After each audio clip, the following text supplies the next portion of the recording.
Hello friends, তো চলে এলাম আবার একটা নতুন কাজ নিয়ে। তো আমি প্রথমে দেখতে পাচ্ছ পুরো পাঞ্জাবিতে এঁকে নিচ্ছি আগে পেন্সিল দিয়ে। যদি না এঁকে নিই তাহলে রং করতে অসুবিধে হবে। তো পুরোটাই আমার আঁকা হয়ে গেছে দেখতে পাচ্ছ। আর আমি এর জন্য ইউজ করেছি মাত্র দুটো তুলি, দুটোই একদম পুরো 000। তোমরা এই ধরনের কাজ করতে গেলে অবশ্যই 0 দিয়েই করবে। আর এর জন্য আমি রং ইউজ করেছি ক্যামেলের রং।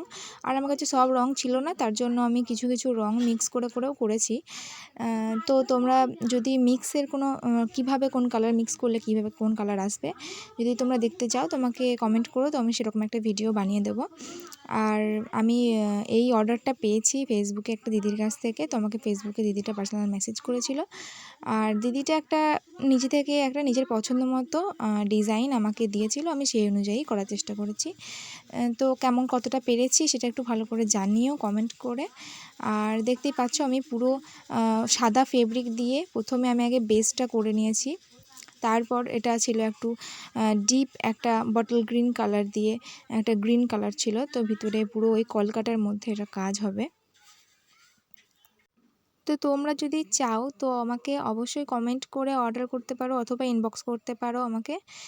এই ধরনের পাঞ্জাবি, মেয়েদের কুর্তি, ব্লাউজ, এছাড়াও ওড়না, মাটির যে কোনো জিনিসপত্র, থালা বাটি, যেমন জন্মদিন, অন্নপ্রাশন বা তোমার আইবুড়ো ভাত, যে কোনো অনুষ্ঠানের জন্য তোমরা নিতে পারবে। এখন এগুলো খুব ট্রেন্ডিং, এখন খুব চলছে, তো তোমরা নিতে পারো এরকম। আর দেখতে পাচ্ছ যে আমি এই কলকাটার সাইডে যে ডিজাইনটা ছিল সেটা আমি পিঙ্ক দিয়েছি প্রথমে। তো পিঙ্কের ওপরে একটু হালকা রেডের টাচ আপ থাকবে। আর আমি পুরোটাই একটা তুলি ইউজ করেছি, যেটা প্রথমেই দেখিয়েছিলাম ওই তুলিটা দিয়ে আমার পুরো কাজটা হয়ে গেছে, তাই আমি সেকেন্ড তুলিটা আর ইউজ করিনি।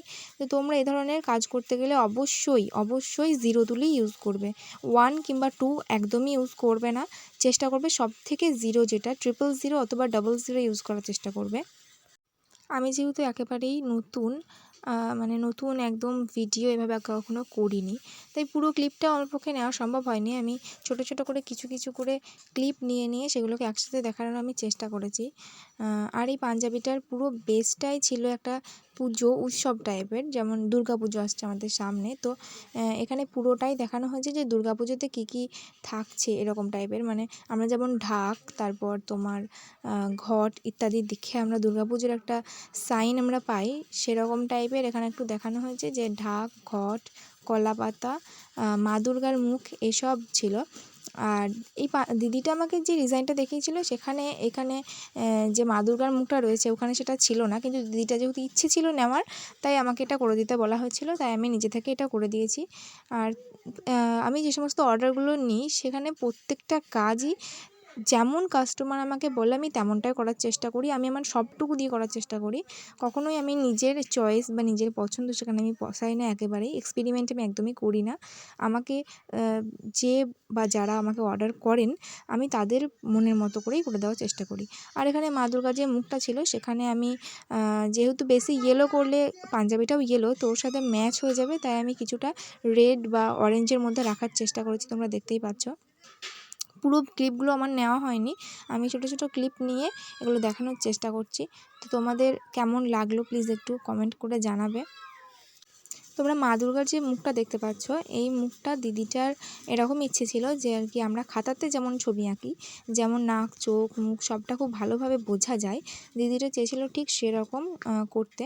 তো আমি যতটা সম্ভব পেরেছি আমার মতো করে দেওয়ার চেষ্টা করেছি। আর তোমরা কিন্তু অবশ্যই জানাবে আমি কতটা পারলাম বা আমার কতটা হয়েছে, কারণ আমার মতোই তোমরা অনেকেই আছো যারা আমার থেকেও ভালো আঁকতে পারো। আমি তো সবে শুরু করেছি, আমি অনেকটাই শূন্য থেকে শুরু করেছি। তো তোমাদের সাপোর্ট খুব দরকার আমার জন্য, একটু ঘুরে দাঁড়ানোর জন্য।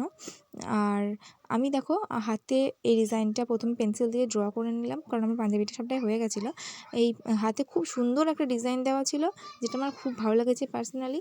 আর এখানে একটা বটল গ্রিন কালার দিয়ে প্রথমে এই লতাটা কালার করতে হবে, যেটা আমার কাছে ছিল না কালারটা, আমি এটা মিক্স করে করার চেষ্টা করেছি। তারপরে ছিল এখানে পিঙ্ক দিয়ে কিছু পদ্মর কাজ ছিল, তো এটাও আমি করে নিয়েছি। তো আর একটা কথা যেটা বলার, দিদিটা আমাকে জিজ্ঞেস করেছিল যে এই রকম কাজগুলোতে কি ডিরেক্ট আয়রনগুলো অ্যাপ্লাই করা যায়, কারণ আয়রন তো খুবই গরম থাকে, তো সেটা অ্যাপ্লাই করলে কি কোনো ক্ষতি হবে? তো আমি সেক্ষেত্রে একটা জিনিসই সাজেস্ট করব যে গরম আয়রনটা ডিরেক্টলি কাজের মানে রঙের ওপরে না দিয়ে পাঞ্জাবিটা বা যে কোনো জিনিস উল্টো করে দিয়ে তার ওপর আয়রনটা করো, সেক্ষেত্রে মনে হয় যেন বেশি ভালো হবে, কারণ গরম জিনিস এর রঙের ওপরে দিলে হয়তো চিপকে লেগে যেতে পারে। আর পুরো কাজটাই আমার কমপ্লিট হয়ে গেছে। এবার দেখতেই পাচ্ছ এর ফুল লুকটা কেমন হয়েছে একটু প্লিজ জানিও। যদি ভালো লাগে বা তোমাদের যদি এরকম ধরনের দরকার হয় তো প্লিজ আমাকে একটু ইনবক্স করো বা কমেন্ট করে জানাতে পারো। আবার পরের কোনো একটা ভিডিওতে দেখা হচ্ছে। বাই।